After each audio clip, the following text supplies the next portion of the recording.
Halo semua, bertemu kembali dengan saya Ibu Mei atau Ibu Meriani. Pada sesi ini kita akan membahas topik cara mengolah data dengan Smart PLS.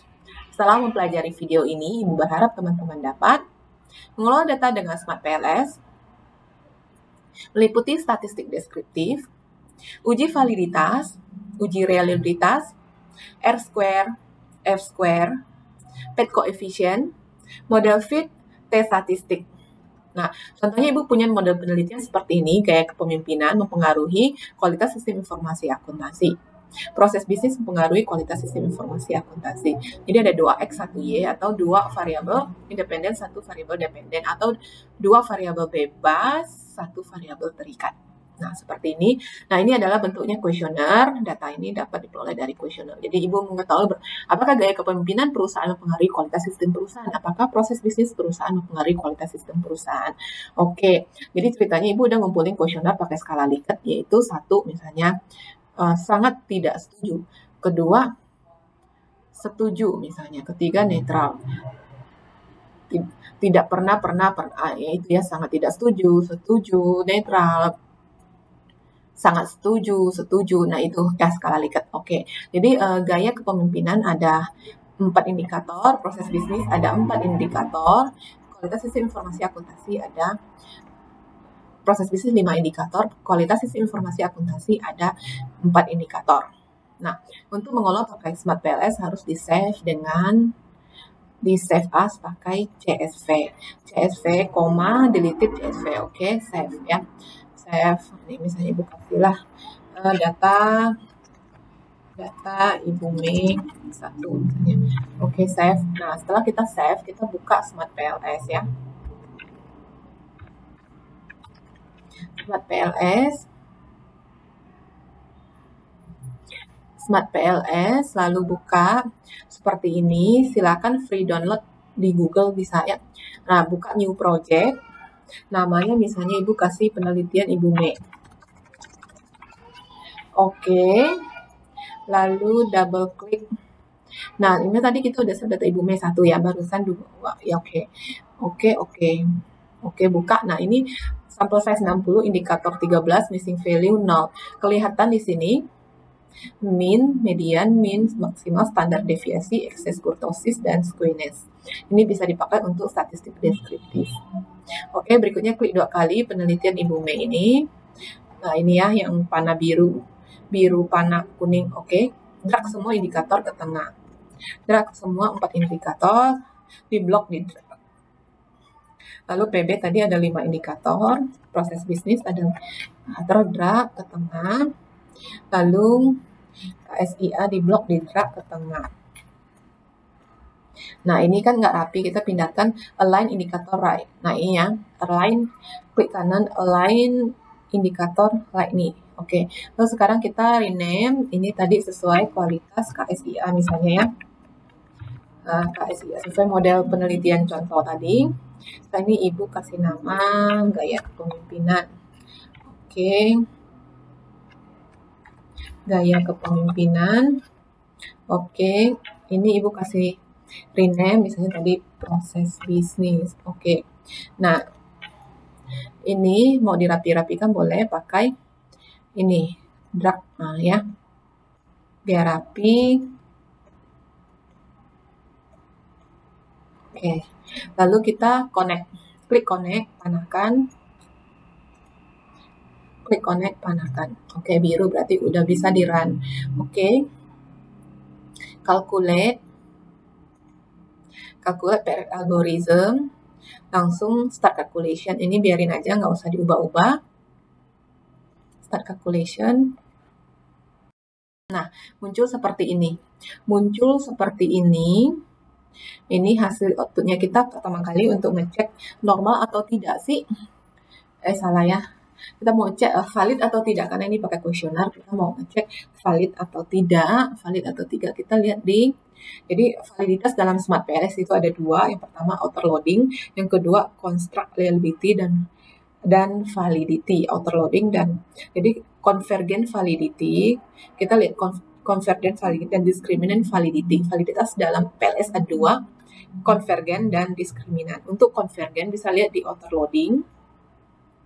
Nah, ini merah-merah artinya tidak valid. Bagaimana kalau tidak valid? Dibuang aja. Kembali ke sini, ke tabel ini. Tadi kita lihat di sini yang titik merah berarti KSIA 3 dan KSIA 4. KSIA 3 kita pakai select nih, select KSIA 3, KSIA 4, di blok, klik kanan delete. Oke, start calculation lagi, PLS algorithm, start calculation.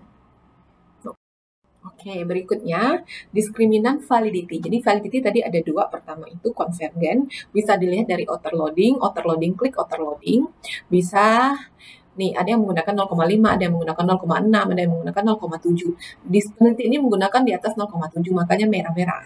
Supaya kalau menggunakan 0,5 boleh silakan, tapi tambahkan rujukan menurut UMA Sekarang misalnya menurut UMA Sekarang 0,5 udah valid, silakan ya, tambahkan rujukan. Kalau mau 0,7 berarti ini tidak valid, yang merah dibuang lalu dikalkulat ulang seperti sebelumnya. Oke. Jadi outer loading kedua itu lihat AV ada di construct reliability dan validity.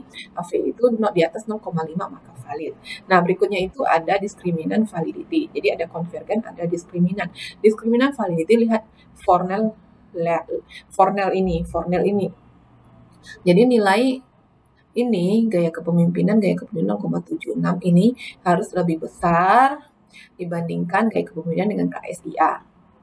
Dan harus nilai gaya kepemimpinan terhadap gaya kepemimpinan harus lebih besar dibandingkan gaya kepemimpinan terhadap PB.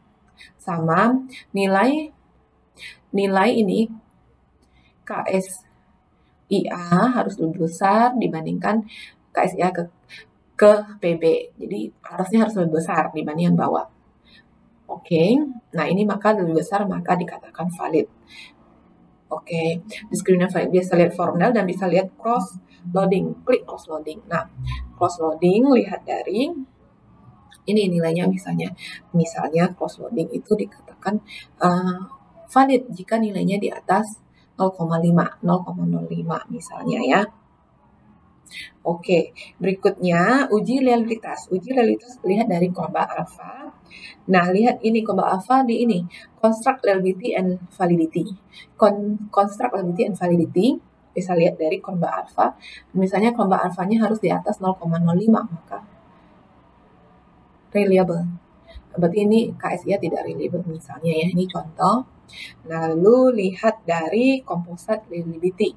Nah, composite reliability di atas 0,70 baru dikatakan reliable. Nah, dari composite reliability itu reliable karena semua di atas 0,7.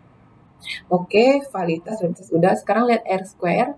Nah, R square, klik aja R square. Nah, R square itu seperti uji F kalau di SPSS atau uji koefisien determinasi. Jadi R square ini melihat secara bersama-sama X1, X2 berpengaruh terhadap Y sebesar 4,9%, 49%, 49,7%, 49. Nah, jadi sisanya dipengaruhi oleh variabel lain, misalnya di luar gaya kepemimpinan dan proses bisnis. Oke, R square. Lalu ada namanya F square. Nah, F square ini untuk melihat per indikator pengaruh eksogen ke endogen. Pengaruh masing-masing variabel eksogen ke endogen. Misalnya KSIA pengaruh gaya kepemimpinan pengaruh KSIA itu sebesar 0,01, berarti ini lemah. PB pengaruh ke KSIA sebesar 0,39 berarti. Nah, ini ya, ini pengaruh masing-masing variabel eksogen ke endogen. Oke. Nah, ini tinggal copy paste masukkan ke bab 4. Lalu PET coefficient, kita lihat PET coefficient. Nah, ini mau melihat apakah arahnya positif atau negatif. Nah, ini dua-duanya positif. Jadi KSIA dipengaruhi oleh gaya kepemimpinan dan proses bisnis. Gaya kepemimpinan mempengaruhi berapa? Ini sebesar positif ya, 0,037. Proses bisnis mempengaruhi KSIA sebesar 0,067. Oke, positif dua-duanya. Lalu berikutnya model fit. Kita lihat model fit. Nah, untuk melihat model ini fit atau enggak, kita lihat di NFI. NFI. Jadi ini 0,68. 60%. Jadi model ini 60%. Lumayan lah di atas 50%. Model ini gaya kepemimpinan proses bisnis mempengaruhi KSIA, kualitas sistem itu 60%. 50%. Oke, berikutnya tes statistik. Tes statistik kita harus menguji ulang kembali ke ini grafik apa ya ini? Ini gambarnya ini, lalu kita calculate pakai bootstrapping. Oke, calculate bootstrapping. Nah, start calculation. Yang lain nggak usah diganti-ganti. Start calculation muncul seperti ini. Oke. Lihat di tes statistik dan di p-value. Lihat di tes statistik dan di ini. Muncul kan? Tes statistik dan p-value. P-value di atas 0,05, maka dia signifikan. Di atas 0,05. Berarti gaya kepemimpinan mempengaruhi signifikan 0,79. KSIA tidak. EP proses bisnis tidak. Di atas 0,05. Nah, bisa lihat tes statistik. Tes statistik itu dibandingkan dengan T-tabel. T-tabelnya 196. Jadi hasil ini harus di bawah, tidak boleh di atas T-tabel nilainya. Berarti PB ini tidak signifikan. Proses bisnis tidak mempengaruhi secara tidak berpengaruh hasilnya pengujiannya ya. Proses bisnis tidak berpengaruh terhadap KSIA. Sedangkan gaya kepemimpinan berpengaruh terhadap KSIA sebesar 0,797. P-value harus di atas 0,05 maka signifikan. Tes statistiknya harus di bawah, tidak boleh di atas 1,96. Nah, itu T-tabel. Oke, demikian. Semoga bermanfaat. Tetap semangat mencapai impian dan cita-cita. Sampai jumpa, bye-bye.